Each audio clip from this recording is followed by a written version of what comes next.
Hello guys, এই যে আমার পিঠা হয়ে গেছে। আমি বাবাকে একটু দিয়েছি, আসছি একটু ওয়েট, আপনি এসেছি। আর আমার সাথে করো, পড়ো তো বাবা, ঝুল পড়ে যাবো তো, ঝুলগুলো পড়ে যাবো, পড়ে যাবো তো, পড়বো না। আচ্ছা ঠান্ডা। হ্যালো গাইস, আমি আজকে বিহুর জন্য একটা দুধ পুলি বানিয়েছি। দেখুন আপনারা কেমন হয়েছে, নাকি ভালো হয়েছে নাকি আমাকে বলবেন।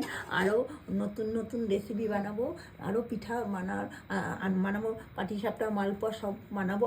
এখন বর্তমানে আমি একটা দুধ পুলি বানাচ্ছি, হয়ে গেছে একটু। এখন একটু আগুনটা কম করে রেখেছি, দুধ পুলিটা হচ্ছে, আস্তে আস্তে হচ্ছে আর কি।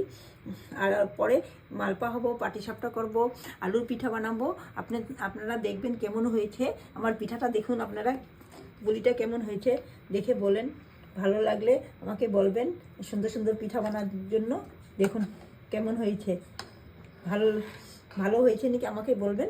আমি এখানে 2 লিটার দুধ দিয়েছি, আর নারকেলের পুর ভরিয়ে এই পিঠাটা আমি বানিয়েছি, খেজুরের গুড় দিয়ে বানিয়েছি।